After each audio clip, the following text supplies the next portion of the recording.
Hello everyone, I want to make a little notebook today. This idea was inspired by one of the gel press videos I watched whilst I was away on holiday. It was one that Kate Crane had done. She was making backgrounds on the gel plate and binding them into little books, and it was the signature that she came up with that inspired me the most, and I thought, aha, I can do that with some of my background pages.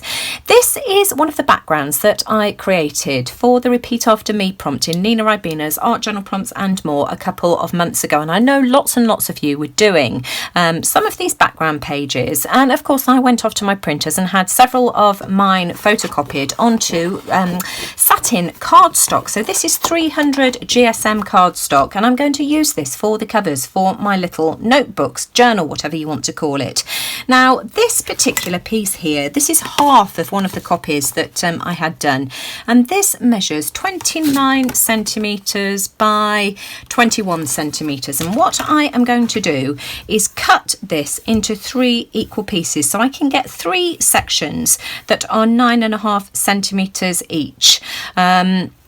And then I shall just fold it in half this way. So I'm going to go off now and cut this sheet here into 3 9.5 centimetre strips. And as soon as I've done that, I'll be back. So I've now got 3 strips that are 9.5 centimetres each. And what I want to do now is just fold these equally in the centre so that I've got 3 outside covers for my little books. I'm going to use a scoreboard to do that, but you can just mark the centre and just fold it in half. I always use a pokey tool, which I've got lying around here somewhere. Here it is. I always use a pokey tool to score just so that I get a nice even line. So let's have a look. We've got this at just under 20, so I'm just going to move that just so that I can do it at 10. And I'm just going to score on the outside here like this. So that is my central point, and then I'm just going to fold it. So there we go, nice and neat. And I shall do that with the other 2 pieces of cardstock. So I've got my 3 outside covers all folded in half and cut nicely. And I want to make some signatures that are just slightly less than the length and width of my pieces here. So I'm going to cut some paper that is 19 centimetres by 9 centimetres. And I think, depending on what sort of paper I use, probably 5 or 6 sheets per little insert will be enough. Now I've got this beautiful paper here, Verge de France paper that I picked up on clearance from a local shop just after Christmas for 80% off. So I think I got the whole pad for about £2. It's beautiful, proper writing paper. I don't know whether you can see the texture on that, but I've got 6 pages per signature. And what I want to do now, so this is cut to 9 by 9.5, and I'm just going to fold each page over individually like this. And I just find that if you fold your pages, crease your pages individually, it just goes together into your signature much more neatly. So my individual signatures are now put together, and that's what they look like. So I've got 3 sets of 6 pages. I've got 6 pages for each of my signatures, which is plenty for this. Really like the feel and texture of this paper. And what I want to do is I want to round the edges. I've got my X-cut corner chomper, and I'm going to lie it flat and just press down like this and just round off the corners. Oh, hang on, it's got stuck. This is quite thick card.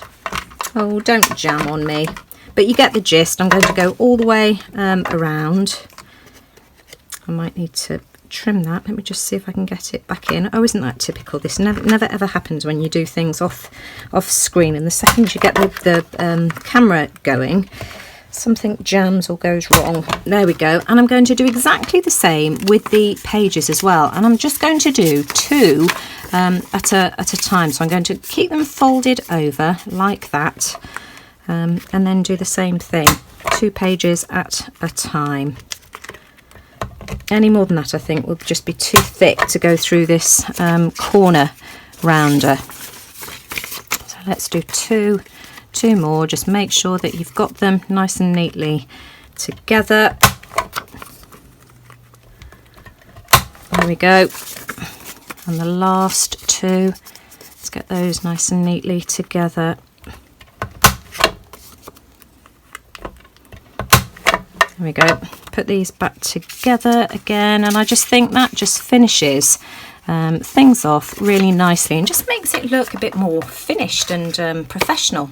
So there we go. So I shall do the same thing with these two here, and then I'll come back.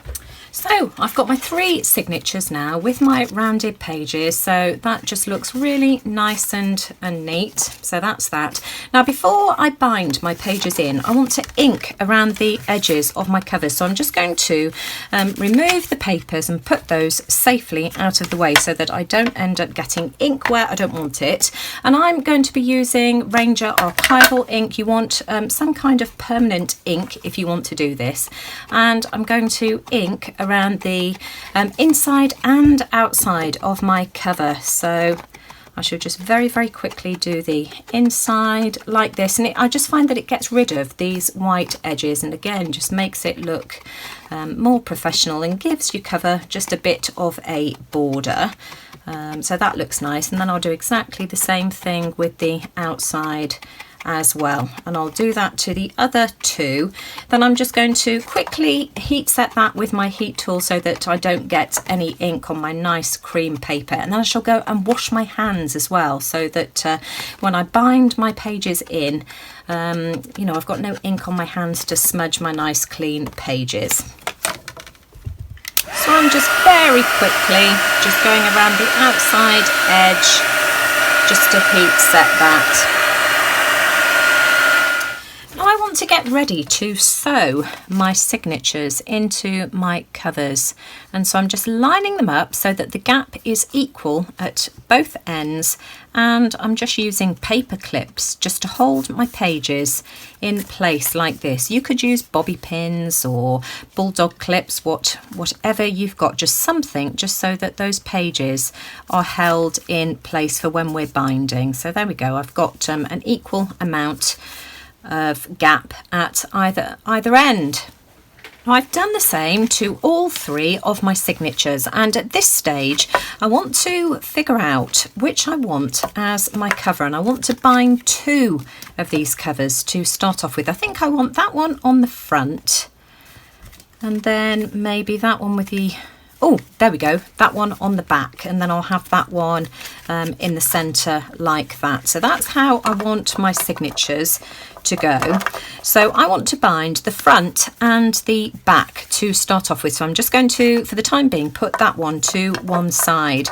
Now I've made myself a template which measures the same height as my books, which is 9.5 centimetres, and I've just got a piece of cardstock which I folded in half. It's not quite in half, you can see that it's slightly longer on one end than the other, but that really doesn't matter. And I've punched a hole in the centre and then 1 centimetre from either end. You could do it equally if you wanted, sort of a hole in the middle from the central point. It's entirely up to you. I like it so that I've just got 1 centimetre at either end. And what I'm going to do is I'm going to use one of Alex's old physics textbooks. I'm going to use the spine to punch my holes.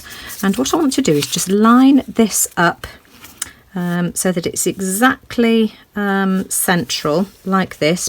Pop that in there, and then I'm going to use a pokey tool just to go through my spine where those existing holes are, like that. There we go. So I should have my holes in the right place. Yes, I have. And I'm going to do exactly the same with the other one. So I'm just going to line it up just to make sure that it's in the right place, like that. There we go. And then again, I'm just going to punch my holes.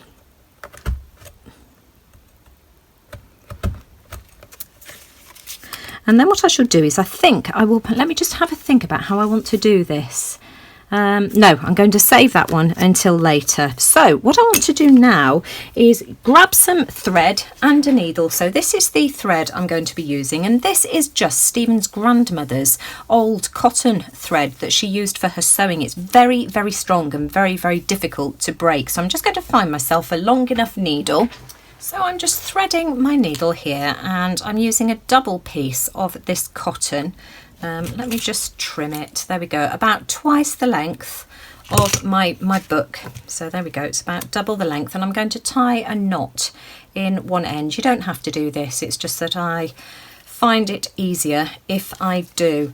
And then I'm just going to go in through the centre. Let me just move that out of the way for the time being. So I'm just going to go in through the centre like that, leave a tail. Then I'm going to come in through one of the ends. Oh, I've got another needle here. Hang on, let me just move that out of the way. Going through one of the ends. This is just a basic bookbinding stitch. Go in through the other end like that, holding on to that centre piece. And then I'm going to come back in through the centre again.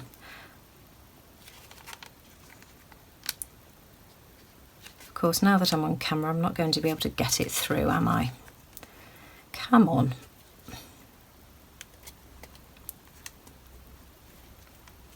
There we go.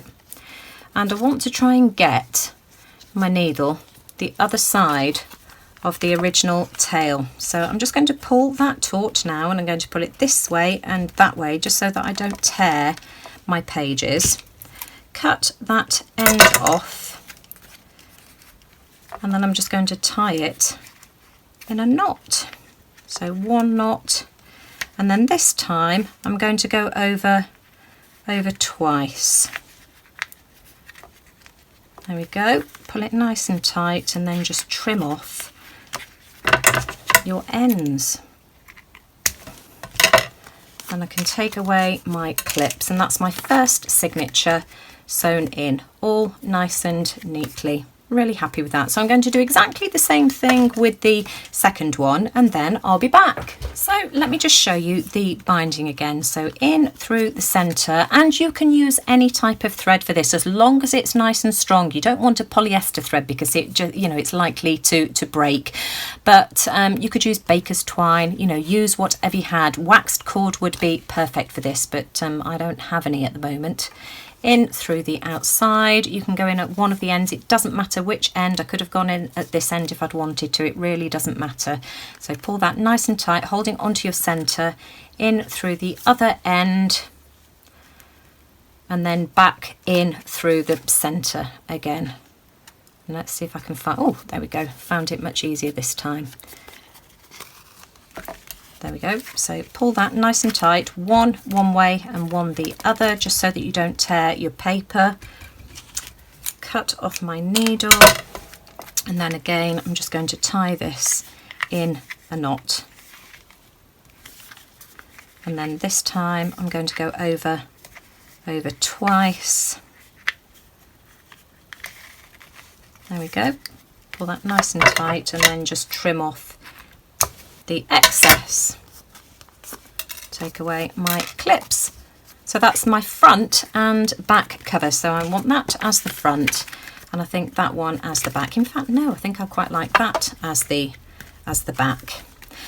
So I am going to bind my pages. I've still got my third one. I'm going to bind that in a bit later, and you'll see why in a minute. I'm going to use some duct tape for my binding. I'm going to use this yellow duct tape here.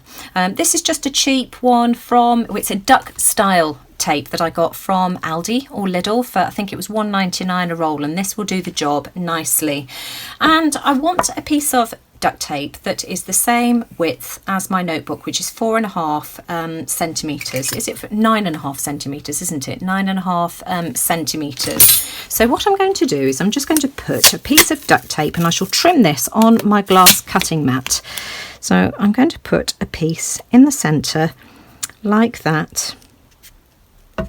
In fact, I want it fairly straight. Let me just jig this a little bit.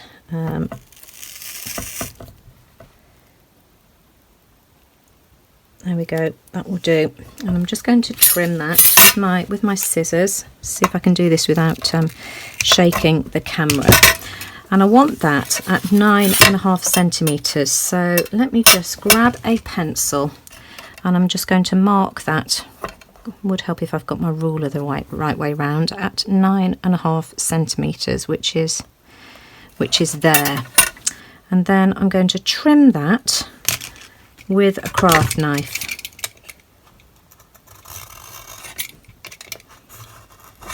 There we go, and then I can get rid of that excess there. I'll stick that over here and then I can use that. Stick it on a non-stick sheet and then I can use that later. And then I want to cut off 2 centimetres from the end of my tape. So about there. There we go. And then this is the fiddly bit to do on camera. I'm just going to put that to one side a minute and I'm just going to flip over my duct tape, because what I want to do is stick this piece that I've just cut off in the centre of this piece of duct tape, and that's going to be my spine. So I just want to make sure that I get it in the middle like that. Let me just unstick myself. This is the hardest part to do on camera. You can obviously spend much more time than I'm doing here, just making sure that you get this straight. So there we go, stick that down, and that is the spine for my little notebook. Then what I'm going to do is grab, so that's my front cover, so I'm going to stick that down like that, right on the edge here of my duct tape. And this is why you need to sort of get this as straight as you can so that it's nice and neat. And then press that down like that, and then trim away any excess overhang that you might have. There we go. Then bring in my back cover and do exactly the same with the back, like that.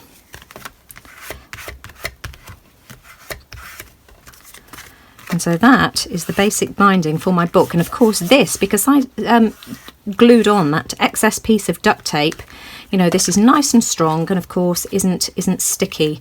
So again, now's the time to trim any excess overhang that you might have. Just got a little bit here. That's fine. And then I want to bind, then that was why I waited. I want to bind in my third signature. So what I want to do now is just find the centre of my tape and then just clip that in place. Can you see? I'm just trying to find the centre. So you need to sort of, you know, take your time with this, remove my clip and then reposition it. You can fiddle around with this until you're happy with it. Do exactly the same thing on the other side and just make sure that you're happy that you've got those in the centre and that your little book is in the right place as well. Then I want to bring back Alex's physics book, bring back my template, which is here. Make sure I've got that centralised and then re-poke my holes. 1, 2,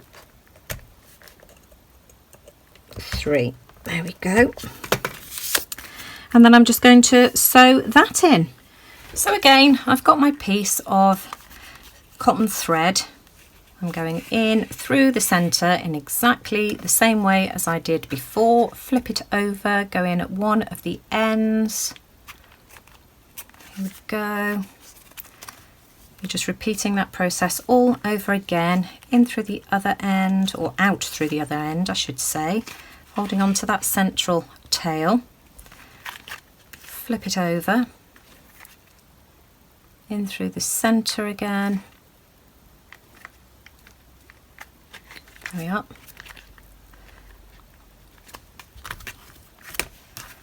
And then just tug it So going out that way and out that way. And then tie my last couple of knots. I think this is a genius way of binding with the duct tape. Well done, Kate. I don't know how you came up with that, but super, super easy. And of course duct tape is so strong, it holds everything together really, really nicely. Trim your ends, there we go. Remove the clips. And that is my finished little journal. I just think that's absolutely gorgeous. I just love these. How neat is that? And let me just open it up at the centre just so that you can see. There we are. Let me just bring my camera down. I just think these are absolutely wonderful little journals. Let me just show you all the covers. How cute are these? So that's what it looks like. And you know, you could art journal in these. You could use them as planners for in your handbags, because of course you've got three different sections. You know, use them however you wish. You could put some kind of closure on as well. You could punch a hole, pop a brad through there and tie it with a piece of twine, or you could even put a clip on like this, a bulldog clip. I think that looks really cute actually. So here's a couple of others that I've made. This one here was made with a different type of background paper, and I've used pink duct tape for this one here. That's another one using the same abstract background, but this one has just got plain copier paper as opposed to the nice quality paper. But again, just, you know, ideal for keeping in your handbag, just for, you know, putting notes in. I have got these papers available in my Etsy store. If anybody wants to have a go at this and you haven't got any background papers of your own, you just print them out. It's a downloadable option. You can just print them out onto cardstock and you are ready to go. I've got some other designs as well in my Etsy shop. I've got this one here. Mine are just printed double-sided. You'll remember this one probably as well, and this one here. And all of these would just make wonderful journal covers. And it really doesn't matter if you've got cardstock of your own as well, what size it is, because as long as you've got enough to cut it into 3 equal strips, the width this way doesn't matter because you're just folding it in half anyway. And you can see, let me just bring these back. These are all slightly different sizes. This one here is slightly taller because I've obviously had a slightly larger piece of paper. That one's narrower than these. This one here is the widest. You can see that that's very slightly wider than that one there. So, you know, just use whatever scraps you have. So I hope you enjoyed that. As I say, I can't take full credit for this because the idea for the spine was Kate Crane's idea. Just absolutely love that. Genius idea. And of course, you know, the way that it's put together is very similar to the one that she did with jelly prints. So I'll leave the link to Kate's video in the description box below. But if you enjoyed that, as always, I'd really appreciate a thumbs up. Do let me know what you think in the comments below. And if you're not subscribed to my channel already, I'd really appreciate it if you'd hit the subscribe button and click the bell for notifications of my future videos. So take care everyone, and I'll see you all again soon. Bye for now.